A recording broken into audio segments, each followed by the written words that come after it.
Hey guys, thanks for tuning in for the inaugural episode of Nerd Impact. Today we'll be discussing the new Transformers Netflix series, Transformers Siege. In a few minutes we'll get into it, but let's take a second to give you an idea of what to expect here at the newly formed Nerd Impact. A few of you may have carried over from the Nerd Citadel. After getting our feet wet with that channel, we've decided to take what we learned from Nerd Citadel and build something new, something that we hope, makes an impact. Basically, we're just guys that never outgrew or came back and rediscovered the kind of genre content that we loved as kids. So if it's fantasy, sci-fi, horror, or comic book related, to name a few, you'll probably find us talking about it at some point. Nick will be joining us in some future episodes. And we also have a new member, Jake, that we'll be introducing here in a few days. But let's just jump into it. So a few weeks ago, Transformers War for Cybertron Siege dropped, the first of a 3-part series on Netflix. I actually already watched it 3 times. Don't judge me, Disson. I'll try. But it is a short watch. It's only about 2 hours. Goes down very easy, especially if you're a fan of Gen 1. I thought it really felt like a Gen 1 prequel. The character designs and the voice acting alike were all spot on, especially this new kid, Jake Falsey. He's 23 years old. I think he was discovered when he was like 16, 17. He came on Ellen. He got his start on Vine and YouTube, doing the voices, doing some voice impressions, one of which was actually Optimus Prime, and he actually sounds more like Peter Cullen than Peter Cullen. So... Wow. He's very, very close. Oh, he's more than close. He's as spot on as anybody could be. Right. Yeah, I mean, I'll elaborate on that a little bit later. Anyway, so comparing to the Gen 1 series, it feels appropriate that a series built upon childhood nostalgia felt to me like it had grown up with me. I would describe it as when you're looking at your parents when you're a child, everything's a little bit more one-dimensional. You're more prone to just see all the lightheartedness, all their good qualities. And as you grow older, you don't love them any less, but things become a little more complex. That's kind of what the series felt like to me, but in the best possible way. This new iteration adds a lot of depth and moral complexity. For example, Megatron comes across as a lot more relatable than previous incarnations. He appears to truly desire to unite his people. He actually wants to end the war. He doesn't, want to go on fighting Optimus Prime forever. He's not that kind of villain. It really doesn't come across as a villain at all. Well, I guess he does, but yeah. Kind of, the scales kind of tip both ways at different points in the series. Right. But so, I mean, one moment with him that actually really displays the disposition of this new version of Megatron. Shockwave suggests that they should use the Allspark to reformat the Autobots as Decepticons. And he actually, I believe his exact words were, "I need time to consider this." And then he goes to Ultra Magnus and actually pleads with Ultra Magnus to give up the location of the Autobots so that he doesn't need to go that way. One initial complaint that I had, but I kind of figured my way around it, was that the Transformers, when they specifically Optimus Prime, when he first shows up, looks like an earthly vehicle. He looks like a semi. And that was strange to me until I went back and read some of the great Marvel comics that were the original run of Transformers comics. And in the first one, they actually talk about how it's strange that automobiles on Earth look like the Cybertronian vehicle forms, rather than the other way around. And that Teltran 1 initially, when it does its first scan of Earth, identifies all the automobiles as the superior life form and not the it doesn't detect the organic life at all. My favorite character in the series was probably Jetfire. I'm sure Disson, you'll have some words on that, but he was a very likable character, and there was two characters that were very interesting. Him in that he was a Decepticon and defected to the Autobots, and then I thought for similar reason, well, there's really three, but for similar reason, Ratchet, who was with the Autobots and decided that he wanted to help Cybertronians on both sides as a medic after having some disagreements with Optimus. But for the most part, I really love this series. I really loved how it built upon the mythology that I felt like so many of the series that came after Gen 1 ignored. Like I said, it kind of almost felt like a prequel. They hint at this previous war, which if you're big into Transformers, you know was the Transformers fighting for their independence from the Quintessence. So I'm interested to see how that comes into play. But anyway, so D, being someone who is more of an outsider when it comes to the Gen 1 cartoons and not as familiar with the mythology, I'm curious how the show hit you. So what do you think? I have some like pros and cons with it. Overall, I think the show is it's easy to follow as far as the plot of the show, and I think that's a pro. That's definitely a good thing. Being that, you know, a lot of people that might not know some of the origin stories of Transformers and things like that, it's good to give them an easy to digest story to get them into that world. And I at no point did I question what the hell was going on. I agree with you that it feels like a Gen 1 prequel. I didn't really grow up with Transformers, but I do remember little bits and pieces of the original animated series that started in the mid-'80s. And I think a lot of the dialogue and voice acting is reminiscent of that, in such a way that it's kind of charming now, because back then, you know, voice acting was kind of a different thing.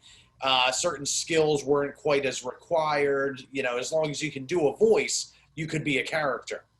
So a lot of the dialogue back then was kind of almost a little flat, but it worked because they were all robots anyway. And you didn't really question it. So in that sense, I think the voice acting in this series is very good. You said, what was his name? Zach Fauci? Jake Fauci. Jake Fauci. As Optimus Prime, he fills Peter Cullen's shoes. He does a very, very good job. You can put them side to side, and it's nearly indistinguishable.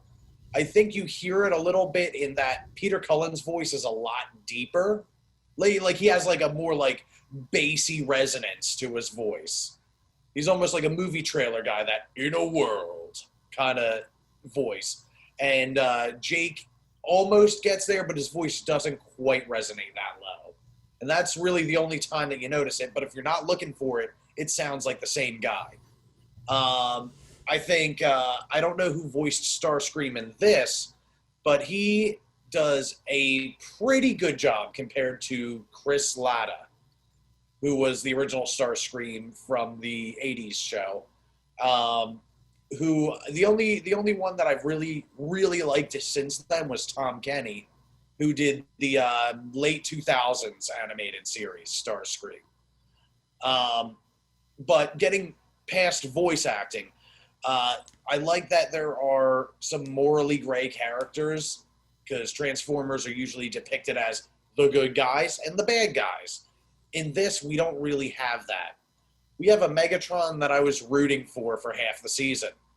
We had an Optimus Prime that I was kind of against for half the season. Just that he's an optimist. He's still wet behind the ears. He's still figuring out how to be a leader. And it gave a slightly more human quality to the characters. I would talk about characters. You said Jetfire. Jetfire is a good story. He realized, that the ideals that he's been fighting for are pretty much advocating genocide. And that's not what he signed up for. In fact, he even questions himself. He's like, what the hell did I sign up for? Well, it's whatever it was then. That's not what it is now, and he wants to fight for life, and I appreciate that.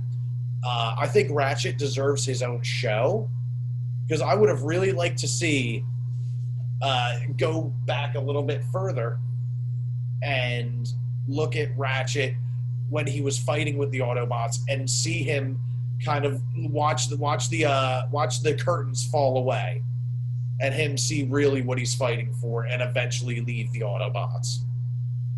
I like those kind of stories.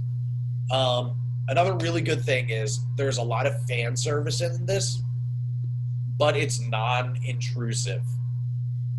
There's never anytime a fan servicey thing happens, whether it's the introduction of Teletran 1 or whatever, there's never that pause for applause moment. Mm-hmm. The show moves pretty fast.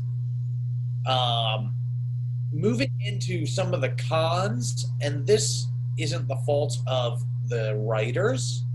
I do think some of the writing is a little shoddy in parts, especially when it comes down to a character like Bumblebee, who I really don't think was done well at all. I think they took just the rogue loner who's a smuggler. They were trying to make him Luke Skywalker and Han Solo at the same time. And it didn't jive with me. I feel like they took, oh yeah, people know who Bumblebee is from the movies. Let's just give him some. Let's give him some. And the animation I thought was a little wonky, but I think that just comes down to budgetary restrictions. This is the first season of an animated show on Netflix. They probably didn't have a huge budget for it, so I'm not going to hold that against them. But the animation gets a little weird at moments.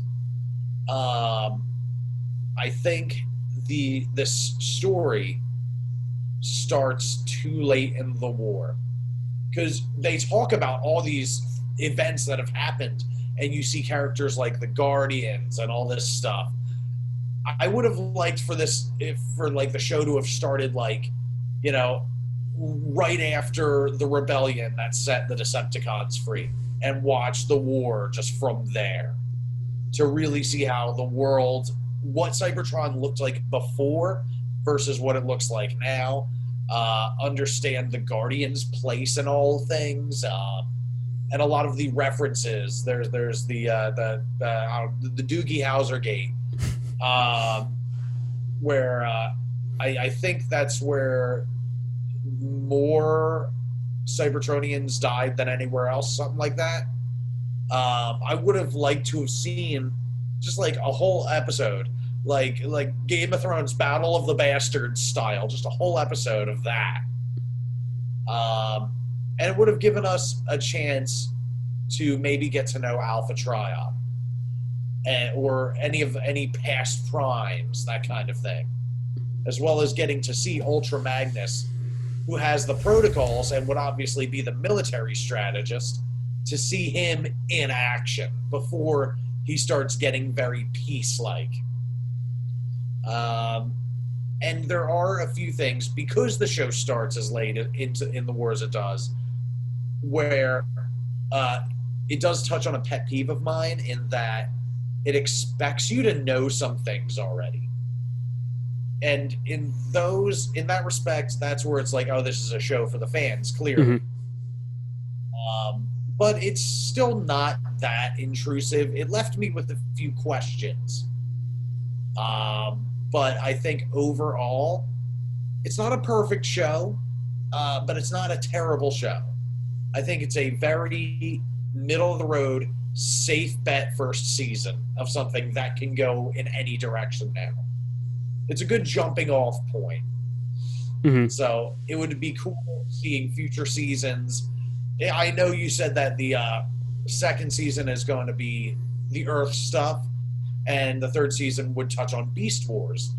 I would have been excited if, now that Prime and his Autobots are off Cybertron, the rest of the show just took place on Cybertron without them. To see more of the untold story. Because, we had the shows, we had the movies, we saw what happened when the Autobots came to Earth. Now, let's see what was going on Cybertron. But, yeah, decent show.